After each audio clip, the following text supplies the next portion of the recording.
Vacancy Legal Recruitment, a refreshingly unique and personal talent agency developed specifically for legal.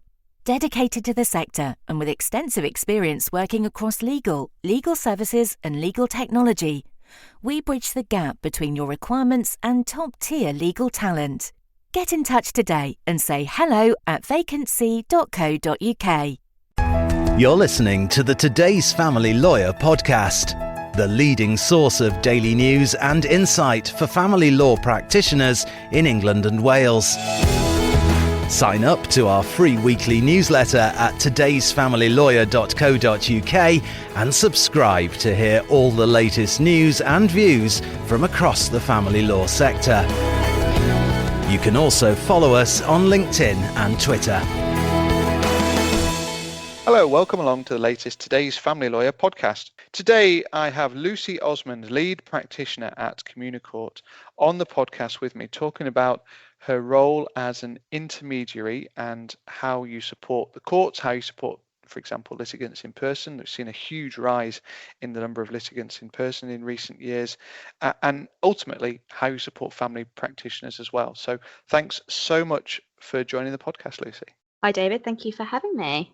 In the first instance, it's useful to get a little bit of background about you, who you are, what you do. So over to you. Tell us about Lucy Osmond. Like you said, my name is Lucy Osmond. I'm the lead practitioner at Communicourt. I myself have been an intermediary in the justice system for just over a decade.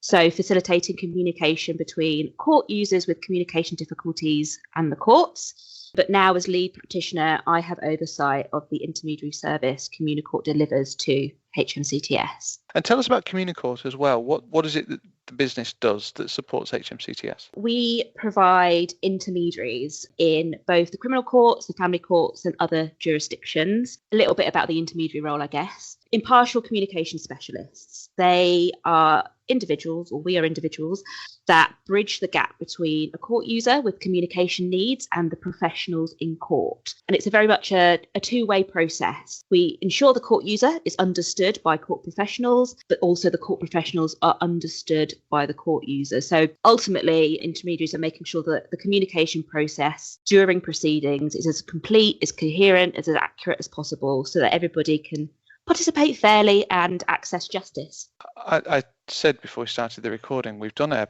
podcast about intermediaries before, and people might go back and have a listen to that as well. But I found the whole discussion fascinating because communication issues covers a swathe of challenges for practitioners. Where do you best sort of feel as though you fit, and how do you get involved in the court process? When is an intermediary best placed to provide support?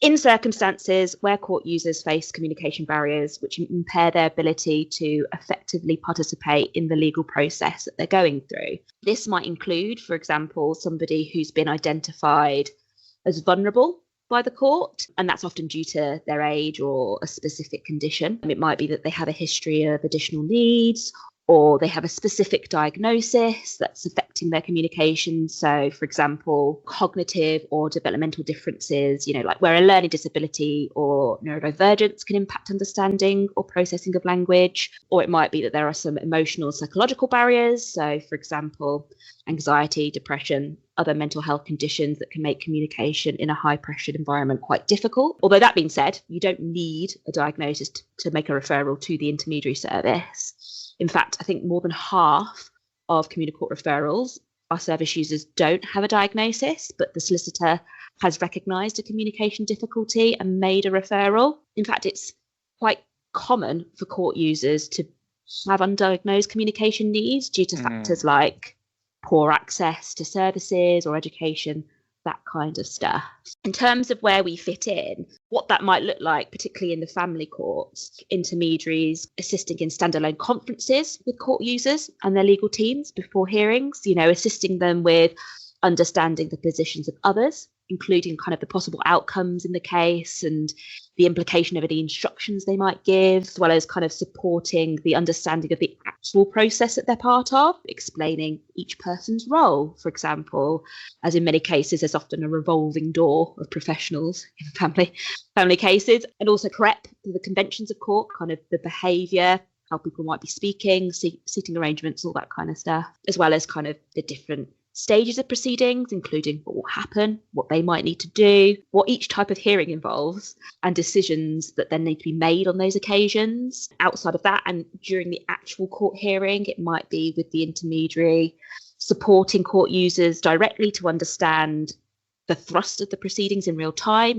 helping them to understand and retain important information so they can continue to make those informed case-related decisions and give clear instructions to their legal team about how the case proceeds, alongside also assisting the court user and also the court to understand any questions that they might be asked during their evidence, so they can then give their best evidence. That's not an exhaustive list of how we kind of fit in. There's no kind of one-size-fits-all approach. Every time an intermediary works with someone, they tailor their role, their interventions, their strategies to fit that person who's in front of them's unique communication needs and the specifics of the case. But it's ultimately about making sure everybody has the tools they need to fully engage in the process. I find that statistic that you've cited there, that half of your referrals, or around half of your referrals, are for people with undiagnosed or people simply that don't have conditions that you might traditionally consider prevent them from engaging in communication. Neurodivergence is a growing catch-all kind of phrase, isn't it, that's developing in and around the mental health community. Has that number shifted upwards in recent years then, in terms of the number of people that are referred that might not be considered to have traditional health challenges?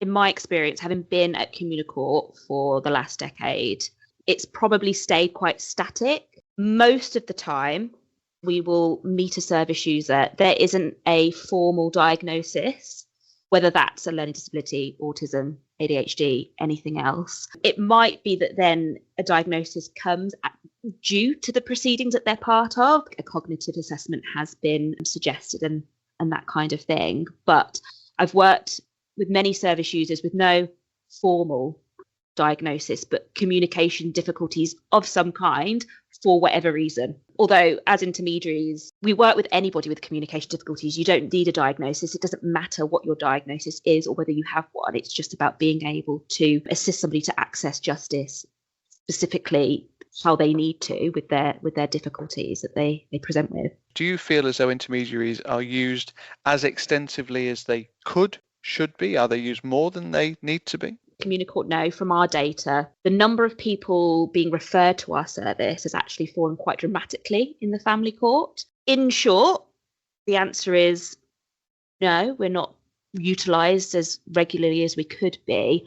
But the reasons why are more complicated. It's not because legal professionals don't value intermediaries or aren't asking for their involvement. Anecdotally, we know that applications for intermediaries are being made, with many not being approved for various reasons. And actually, it might be worth mentioning or highlighting at this point the value of early intermediary involvement. Intermediaries are often engaged in the later stages. So, for example, positions have already been established, or key decisions may have been made, or statements have been filed.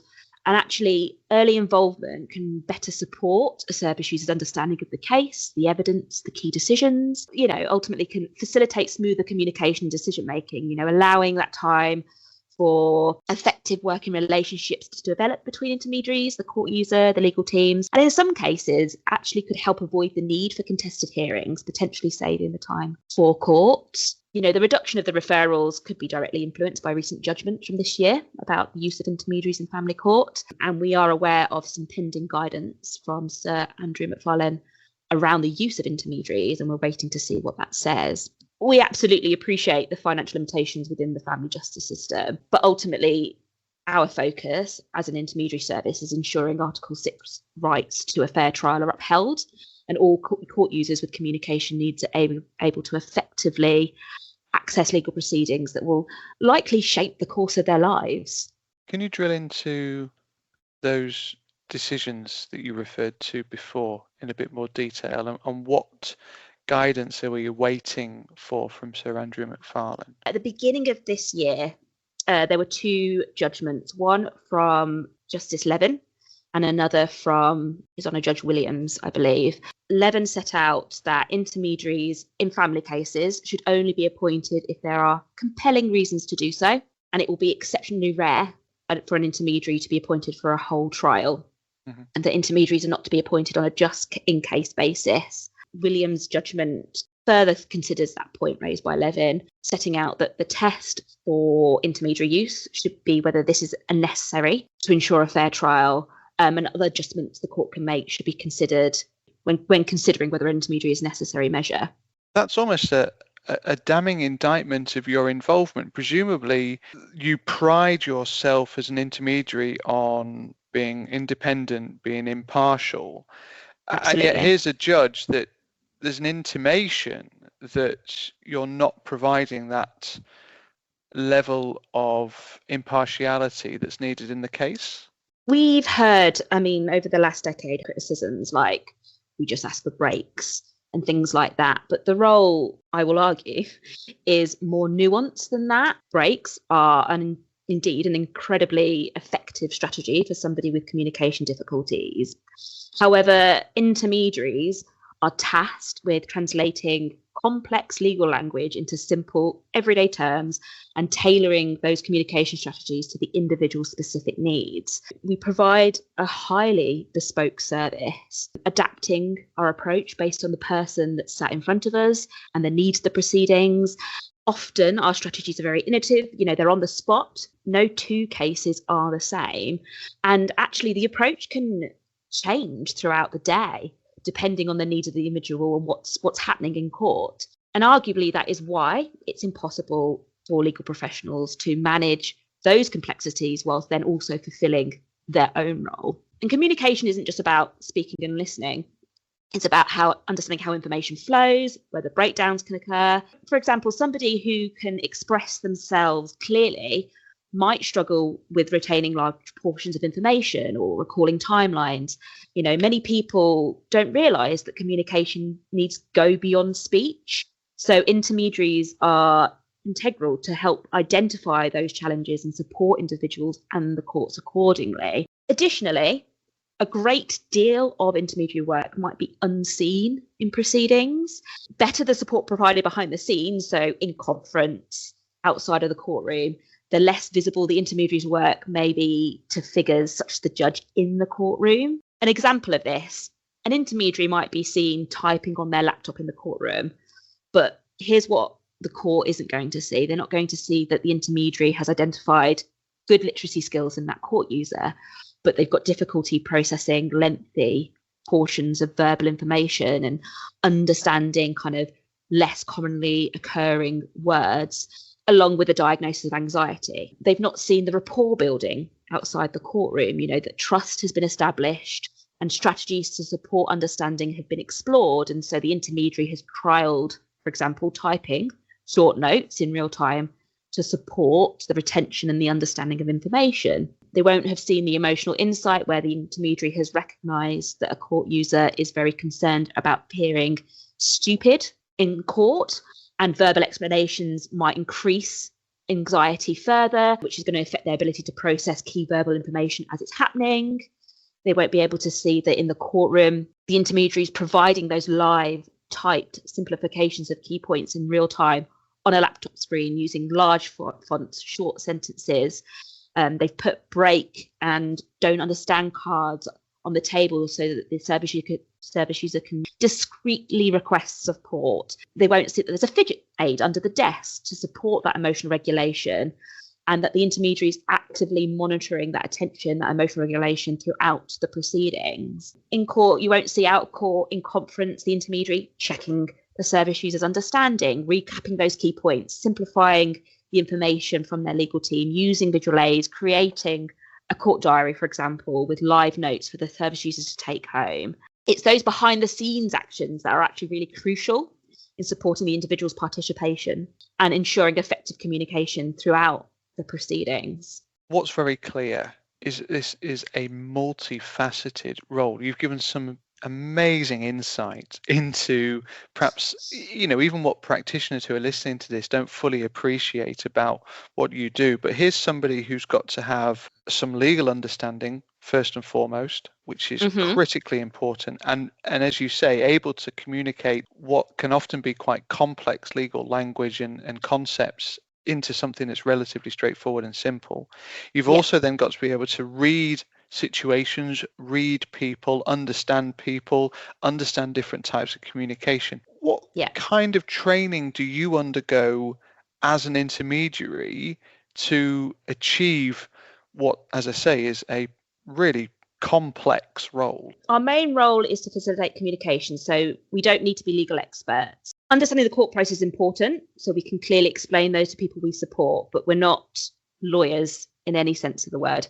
At Communicourt, our accredited intermediaries are a team of highly trained communication specialists. So in addition to a primary qualification, whether that be a degree or a master's, they have undertaken a postgraduate accredited intermediary training program over a 6 to 9 month period and engage in regular supervision, undertake CPD. And the skills at Communicourt that we look for in intermediaries are individuals who are able to demonstrate that they can very quickly build a rapport, but also have experience of working with individuals with communication needs or differences. So that might be having experience working in a care home, for example, or mental health service or an educational setting. Our team of practitioners are from a wide range of backgrounds, bringing various experiences from different settings. And like I said, we put all of our intermediaries through a 6 to 9 month training program to ensure that they have those necessary skills to assist court users with communication needs in a legal setting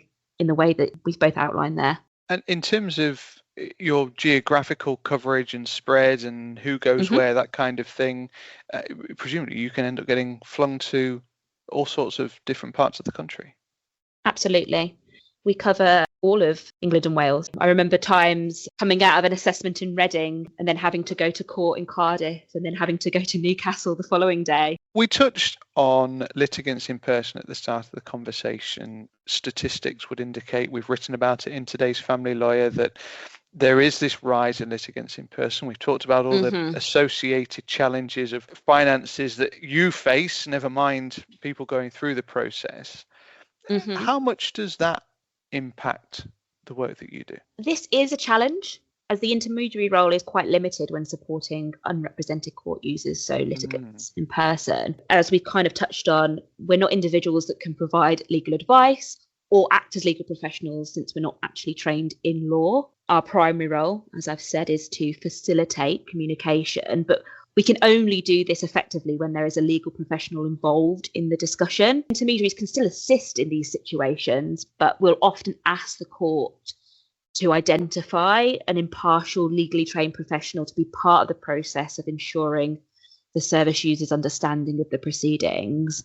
Without a lawyer or a legal professional, intermediaries are restricted in what they can do. So, for example, we can't speak to the court user outside of the courtroom to check their understanding or provide simplified explanations of evidence or legal arguments that are discussed in court, as we may typically do with legal representation. In these cases, we often need to work more closely with the judge, for example. We might recommend that any simplified explanations need to happen aloud in court, live in the courtroom during a pause to ensure that this is overseen by a legal professional. Creative solutions often need to be found through the collaboration with legal professionals in these cases where a service user does not have a legal team. With all of that in mind, what does the future of intermediary work look like? I'm sat here thinking from a technology standpoint. We've got this rise of artificial intelligence that can take huge quantities of information and simplify it, that kind of thing. You're going to tell me that the role is much more nuanced than that, I know. Yes. But what, in your view, does intermediary work look like going forward? It might be that it's the same as it is now, but I'm just interested to know where you think it might go. There is a concern about the decline in family court referrals. That tells us that people with communication differences are not receiving the support they need, and as a result, are not effectively participating in crucial proceedings.